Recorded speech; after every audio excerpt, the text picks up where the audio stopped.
Hey, John Kavakis here from MyTech. Today we got GLM's 1964 Lincoln Continental four-door convertible.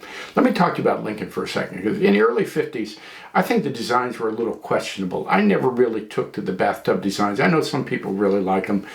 They were very modern looking compared to what had come out in the mid-40s, right after the war. I just didn't care for them that much. Now, the interiors were very plush. They still had a very upmarket image. The Mercurys looked a lot like them.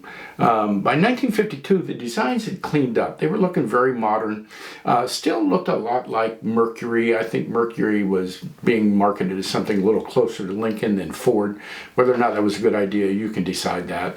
But through the mid-50s, they began looking pretty good. 1956, Lincoln was pretty sharp.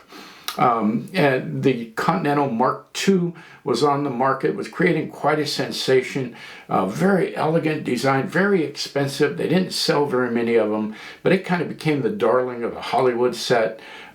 Created a sensation, and I think had an influence on car design all the way through the 60s.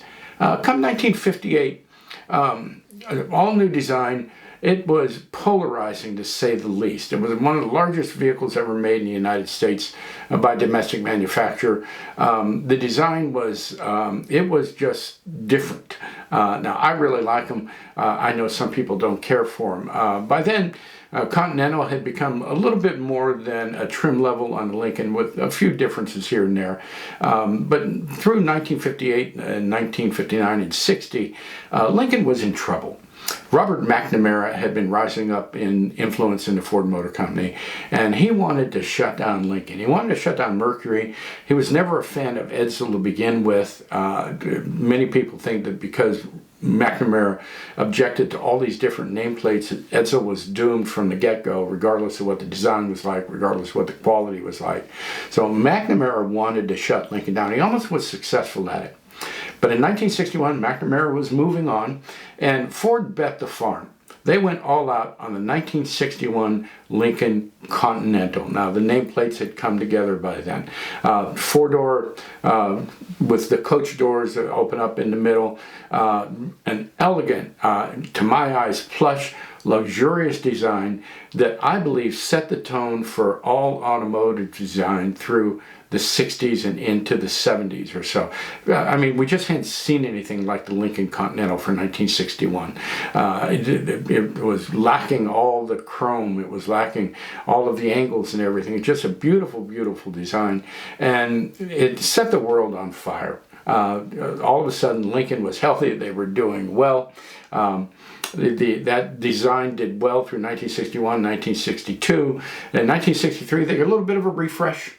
And then in 1964, a little bit more of a refresh. But by 1964, the engines were getting bigger. They were more powerful. There were more features inside. They still had that incredible four-door convertible. There's just nothing like seeing those doors open up and looking at the interior. I was so glad that Ford stuck with it as long as they did. And that's the year that GLM has given us a model of the 1964 Lincoln Continental four-door convertible. Now, it's going to come in 5 different configurations. I've got them all here. I'm going to show them to you, but let me tell you what they are. They are Regal Turquoise Metallic. There's a top-up version and a top-down version. There are Fiesta Red in a top-up and a top-down version. And then there's an all-black one with a stunningly beautiful all-black interior, and that one only comes in the top-down. Now, I'll talk to you about pricing and availability after we get them out of the box and onto the turntable, and I get to show you the details of the model. I think you're going to love them as much as I do. First up is the Regal Turquoise Metallic, and I got to be honest with you, I just get weak in the knees when I see this color. And the finish on this is absolutely stunning. The detail is excellent. Look at that interior. I have some close-ups of it in just a little bit, but I just want you to take a look at how well this color is replicated and how deep and lustrous the paint is. Here's a Fiesta Red, another great contrast between the black interior and the red paint. It's not a metallic paint, but again, it's very, very well done finish. I love the top-up version on this, very classy looking. Let's take a look at some of the detail. First off, the fidelity, the proportions of the car are nearly perfect. It measures out to a accurate 1/43rd scale. But where GLM gets these things right is in the details. Look at that grille. Look at the lensing. Look at the chrome, how deep and lustrous that is. Wheel covers, accurately portrayed.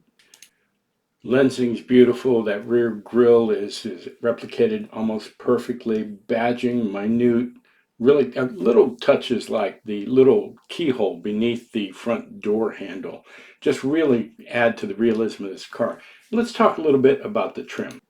Look at that badging and emblems, very minute, very accurately done. But that ridge along the top of the fin, along the top of the belt line there, there's been a lot of talk over that. People think it's paint, some people think it's a pen.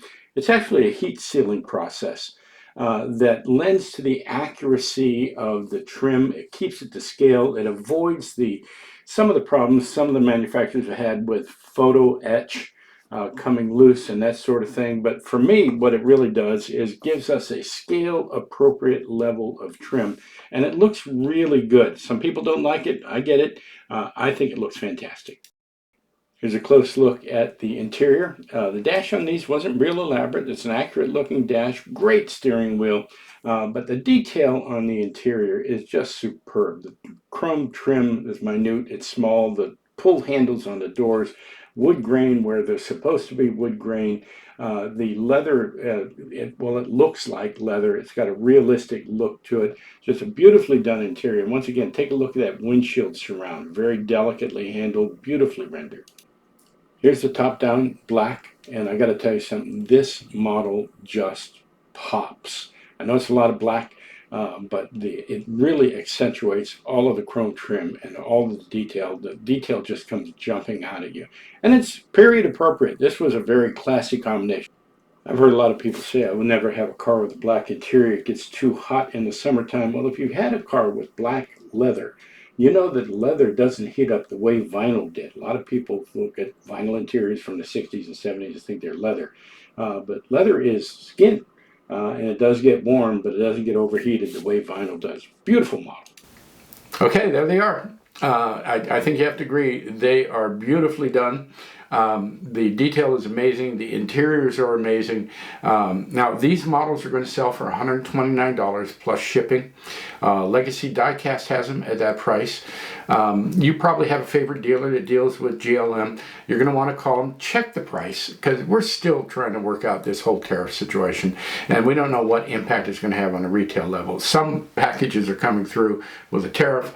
Some are not. Some have a high tariff, some have a low tariff. There doesn't seem to be any rhyme or reason. It all depends on what happens to that package when it hits customs here.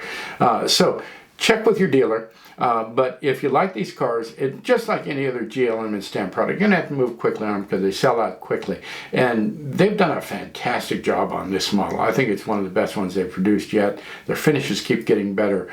The interior detail keeps getting better. And they keep rolling them out. And so far, they've been holding the prices. So kudos to GLM and Stamp. Hey, thanks for watching. I appreciate your time.